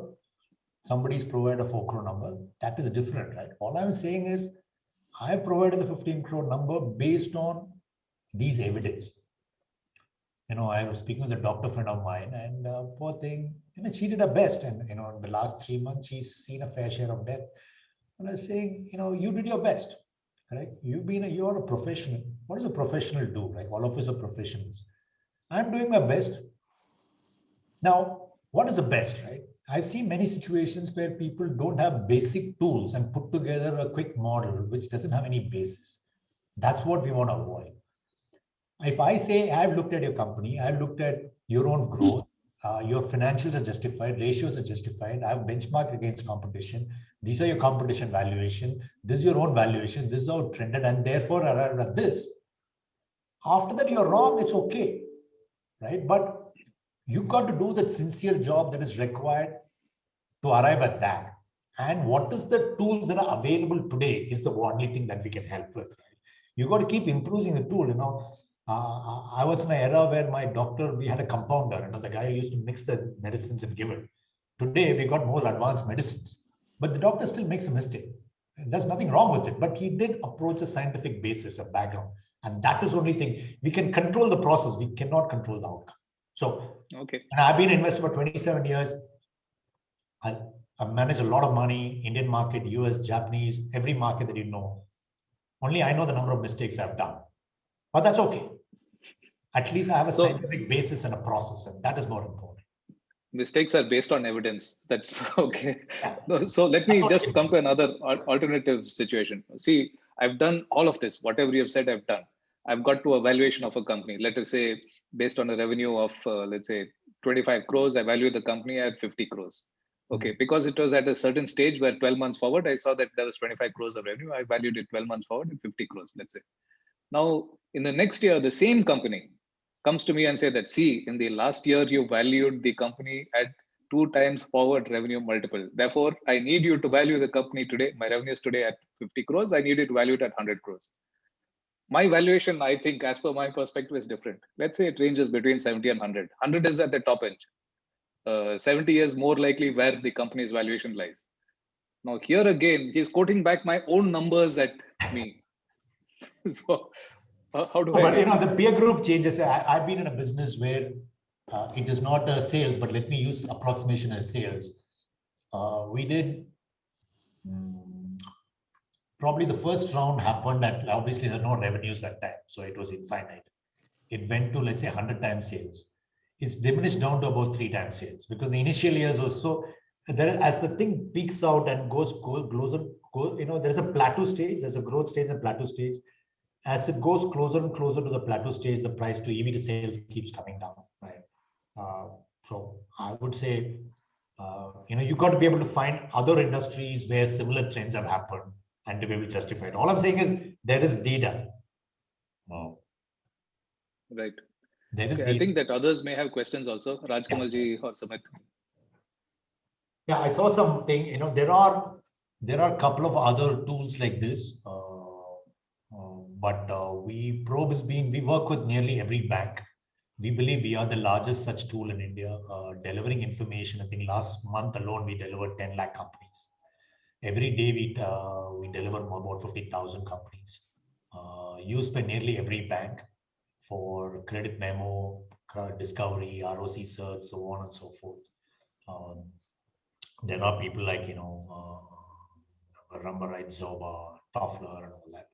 But our best case understanding is we cover more number of sources, faster information, and probably cheaper. But I will leave that to you because I can't say about that. You can check multiple sources. Considering the I time, think it's hand over. considering the time, I request Mr. Anand to share his experience and how he uses it.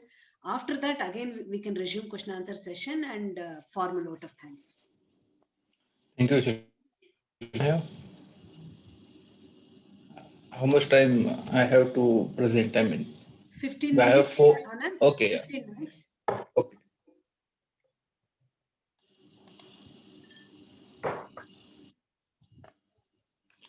Just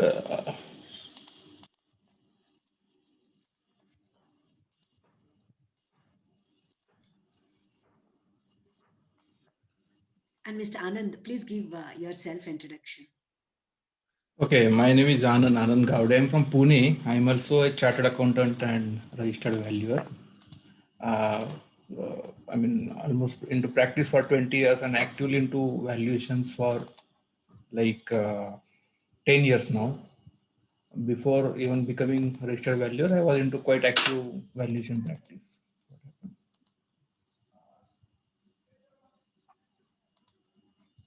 I think it got hanged.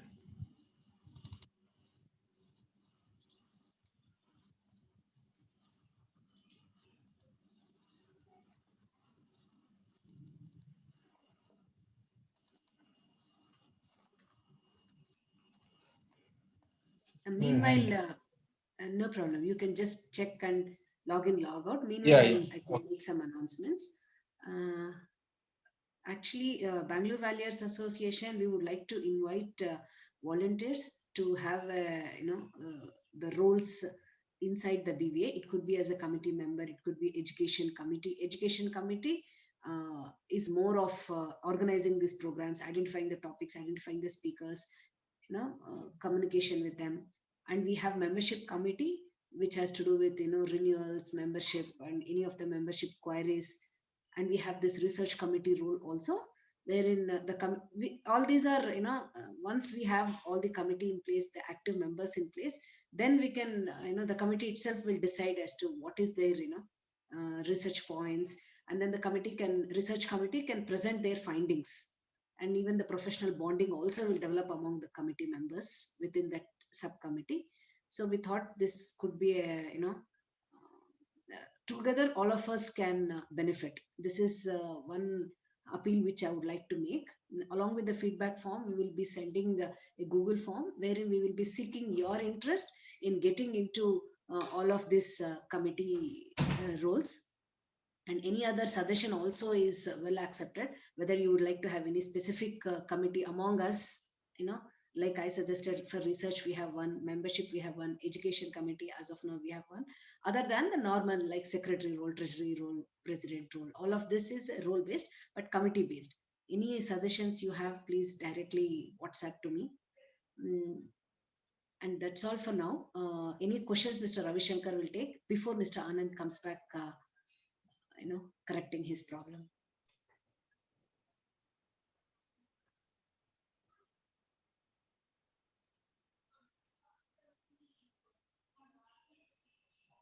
Any questions, the members can raise it to Mr. Ravi Shankar.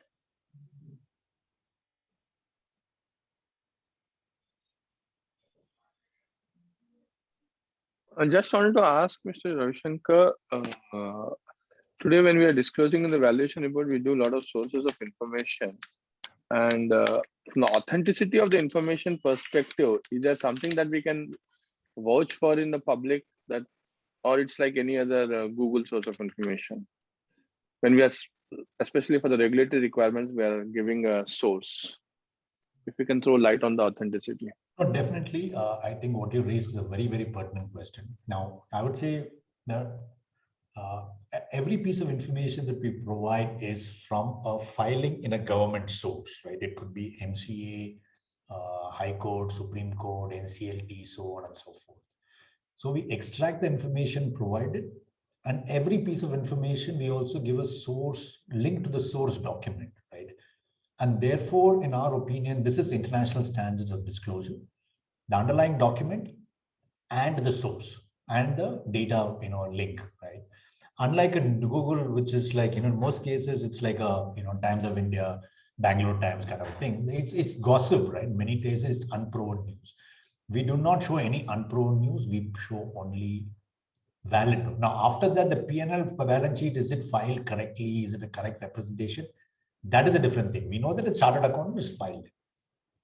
No, I meant about the update part. For example, I remember very clearly between Zauba and MCA, Zomacop has not updated the latest directors.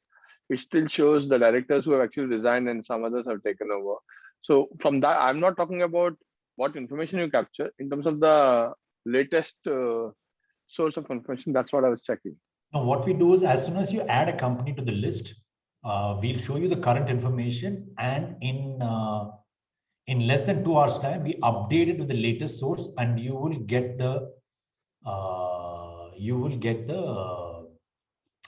link saying the information has been updated. So there'll be a small time gap between what you see and the latest source, but that is maximum of 2 hours.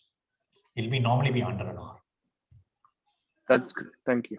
Mr. Ravi Shankar, I have a viewpoint. Say, for example, Mr. Ganesh Ramani has requested for a particular company today, and the company makes some filings tomorrow or day after, and I ask for the same company 1 week. So background, you will be paying for MCA 100 rupees again every time I requested, Mr. Ganesh Ramani requested. No, we will, once you add a company to your list for the 12 months since you started your license, we will provide all the updates unlimited. So you don't need to pay every time, because but on the background you will be paying. On the background, if it is required to be paid, we pay. The reason we charge a slightly higher number is so that we know that on an individual basis I cannot predict. But if I do 1 lakh companies, I know that I'll have 50,000 updates. So we just program that into the system. But background, every time we request, you go to MCA, pay, and then give us. If there is an incremental document, we will pay and update. Oh, system will find out whether there is an incremental thing or not. Correct. Okay. Yes, I think Mr. Anand should be. Yeah, go ahead. Let me just take Ganesh's question a little bit further.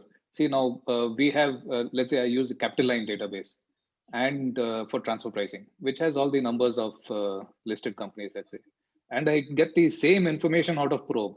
Now the issue is that the two numbers are different. Now here, let me ask Ganesh's question on reliability. What do I rely on?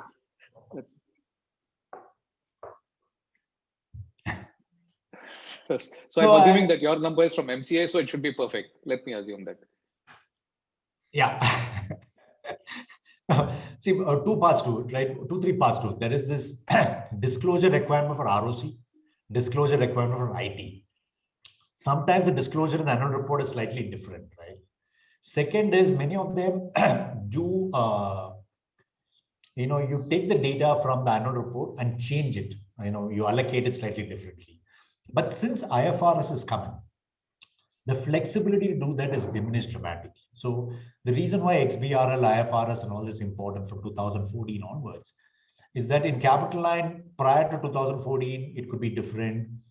But if you try to fit in 28 data, it's difficult. But on Pro, we show only 2014 onwards because it's IFRS after that or XBRL.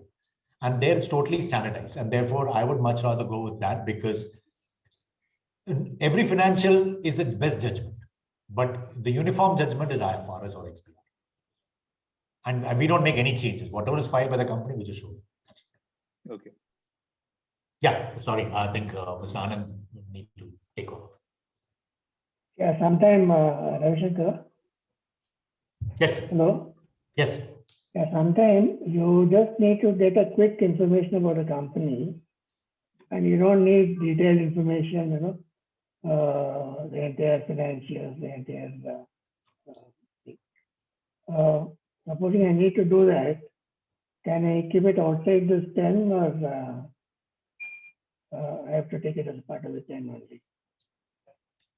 There are some flexibilities as you start using the platform. You'll see that when you put a name of a company, we give a prop-up. That is a quick information. That itself, like what Shilpa said, we'll add pay pass 3 and all that. We'll keep adding more and more on time. This is a recent release, about 2-3 months old. And in the coming months and days, you'll see more and more. Let us know your feedback. Darshan will speak to you. And then whatever information you think is relevant, we'll keep adding it in the quick information. Yeah. Okay. Yeah, Shilpa, I think Anand should be ready now. Some technical glitches, he is not able to join. Okay. He's having some issues. In the meantime, can I ask one question to Ravi Shankar sir? Yeah, please. Sir. So, sir, in your past experience of investing, and you said you have made so many mistakes also, which is a learning lessons for you also.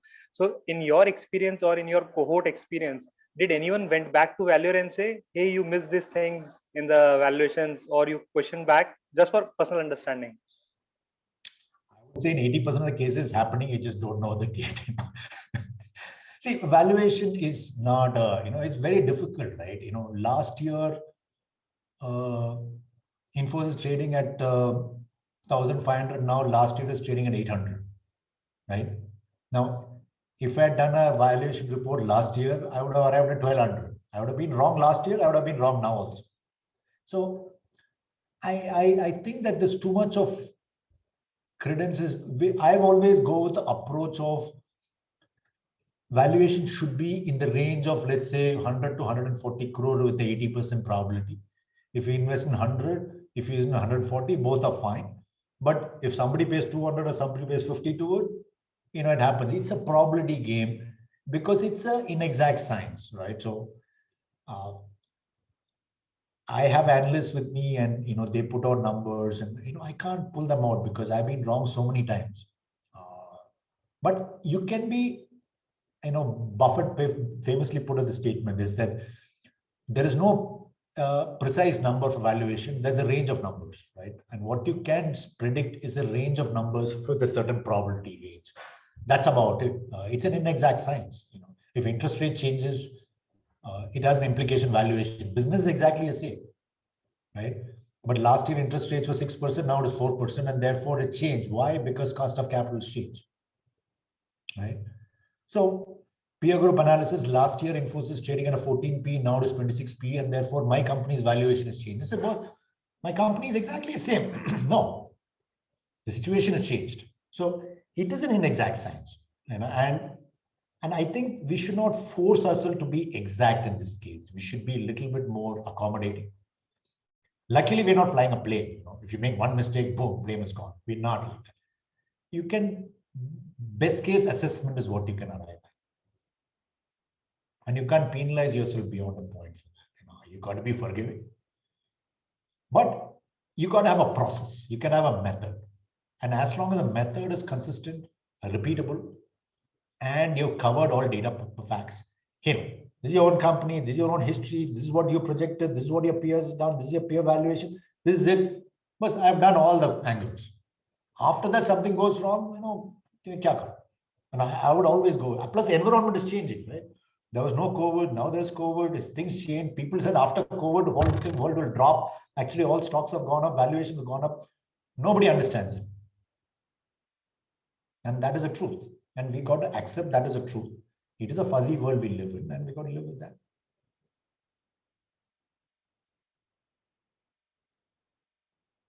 How do you justify to clients that differentiate you? But I think it's sometimes just better to be honest, saying, hey, these are all the facts and evidence. This is what we put it together. And I think forums like you should support everybody saying, hey, Infosys valuation was 14p last year. So same company had valued out of 14p. Now it is 26p. So the entire peer has become 26p. Because there is a market. At the end of the day, why is there a market? Market sets a price. Market sets a valuation. So do you feel that we are okay to be bullish now, or should we be worried because it's going to be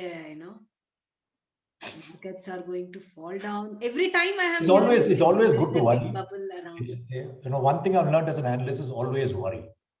Never be happy, never be complacent. The moment you're complacent, worry, that is when the problem begins. Always worry, always expect the unexpected and watch out for it. So do you expect the bubble to increase more, or do you expect the bubble to burst?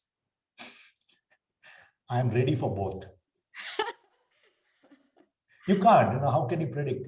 You can't predict. You just got to be ready for both. Friends, I request Sumit to officially convey a vote of thanks on behalf of BBA to the speakers.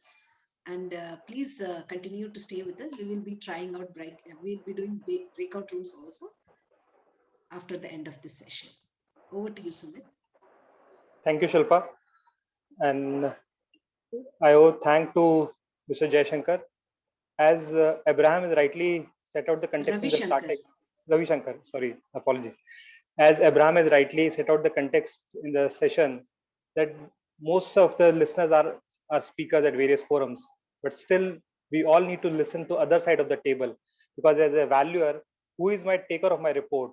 So if a promoter of an analyst or the venture capitalist is, we can get his perspective, then that's the most valuable for all.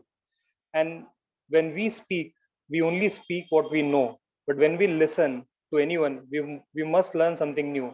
And I'm sure we all would have learned a lot of new things, especially the key takeaways which Mr. Ravi Shankar has given. One, the price, the promoters gets a price with the flow of the market. Your valuation is secondary. First, what the market is giving me, that is the benchmark of the valuation. Second most important, he mentioned, we should not only look at numbers, we should also look at the environment. So any business 2 years back and the same business 2 years back with no change in the business model, today I'll get a much better price, because he rightly pointed out, now I am having too much of liquidity. Earlier we do not have that much liquidity. Now a promoter will get a much better price. And then most important, DCF can always be prone to errors. And as rightly quoted by someone, there is more fiction written in Microsoft Excel than Microsoft Word. So any analyst, any valuer can play with DCFs. But he said DCF on standalone can always be wrong. You can always find faulters. The best approach to all values, a takeaway here is, do a triangulation. Look at the other approaches to sync. All approaches may not give you same number, but it should be in the range. And then one important point which he asked and which he mentioned and which we all should take in our practice, do not ask any question from the promoter for which the answer is in public. Take for a simple example, if I ask to a client, sir, tell me what are your comparable companies? The question may be valid, but does it give a good impression to the client? May not be. Instead of that, better could be, I give client threefold list. Sir, based on my understanding, these are your comparable companies. You have any other companies? So client will at least think that, okay, I have done my homework. Just simply asking questions to client, which you could have done your homework, will not look good. So always do your homework before going to client. It will have a good results. And then we cannot control the outcome. I was attending one seminar of Professor Ashwat Damodaran, and one girl asked the same question. Sir, I'm afraid to do valuation of startups. What if I go somewhere wrong? And Professor Damodaran gave a very apt response. And he said, whenever you make a mistake in valuation, first thank God that you are not a brain surgeon or a heart surgeon. If a brain surgeon or a heart surgeon would have done a mistake, somebody would be dead on the table, operation table. But here, if you do anything wrong in valuations, somebody is willing to buy your story, somebody is willing to sell or buy on your numbers. It is just a capitalistic market. Money goes from one pocket to another pocket. We all learn from experiences. What we should not falter is in the process. Outcome is not in our hand. As sir has rightly pointed out, just focus on your process. If we keep our process is impactful, outcome can always be considered. And in current process, in our valuation practice, information is the key. We cannot spend days and weeks to collate information. So we need to have one software, any software which we all are comfortable, where the information is available, then my delivery will be faster. Now client, I'm sure we all experience, how does client comes, give you data in the morning, and the evening he will check, give me a tentative number, or have you started working on it? So we cannot say I'll take a week to collate the information. So we all need to have information ready, and any tool will always help you. So do not try to do a Google search. Try to have some authenticated tool. And I was very happy to note 42 number. So I was not aware of Douglas Adams, but yes, I was interested by seeing the theory. I just Googled on 42 number. It's an interesting take to read. And also MCA 21 and Pro 42 gives you a good interesting anecdote. So with this, I thank you, sir, for giving your time. And I'm sure all listeners would have enjoyed and learned something new. With this, we look forward for your association and further sessions at BVA. Thank you, Shilpa. Thank you, all listeners. Thank you, Suman. Thank you, Abraham. Thank you, Shilpa. Thanks, everybody, and wishing you all the best. That being an analyst in India is going to be a wonderful period in the next 10 years. Size of checks are going larger and larger. I think the role of an analyst is becoming more and more important. So wishing you all a wonderful years ahead as an analyst community. Thank you. Thank you, sir. Whoever Thank you, has Sunita. requested for an invite in the chat, that will be taken care. Invite will be sent so that they can try out probe. Friends, shall we start breakout rooms?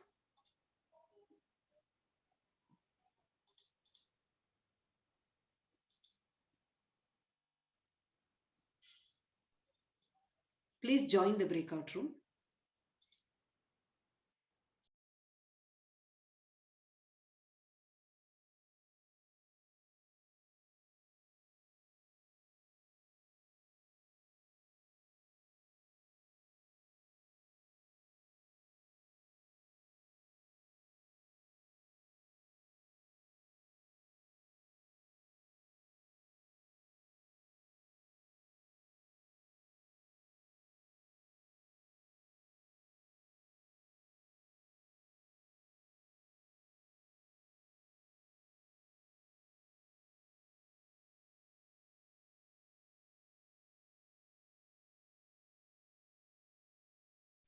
Hi, Shilpa. I got thrown out of the breakout room and came back to the main session.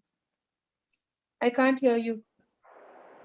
By mistake, I created only 3. So that's why I want to recreate the breakout rooms. Sorry for the inconvenience. Breakout rooms had to be many, but then it just happened 3.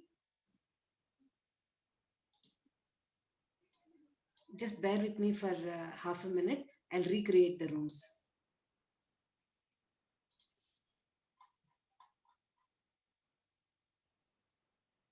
I have a feeling that most have left, Shilpa.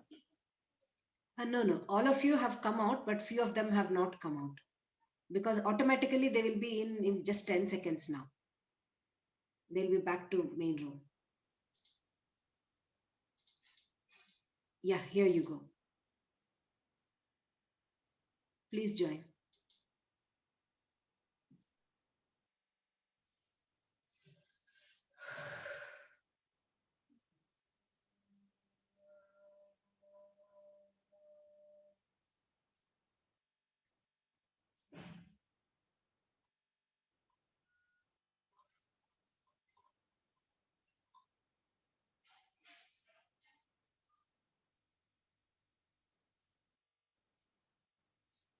I request all of you to join the breakout rooms, Mr. Rajiv and Rajesh.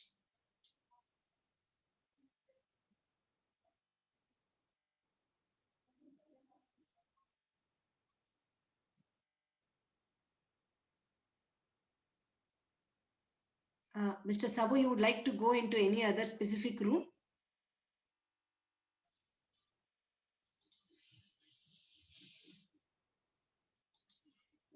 Mr. Sabu, I have put it in room 2. Please join.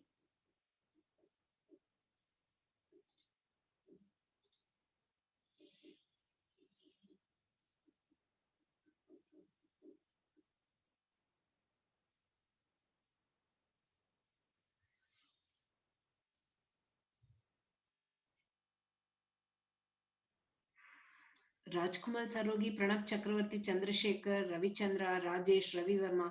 Would you like to join any rooms? Please click on join button.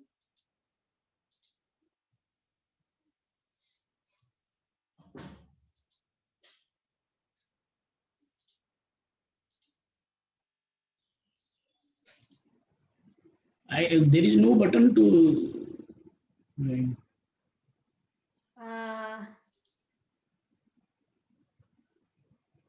Actually, automatically everyone gets it. Okay. Now try. I have changed. Tried to change you in another room. Try now. Any join button is coming.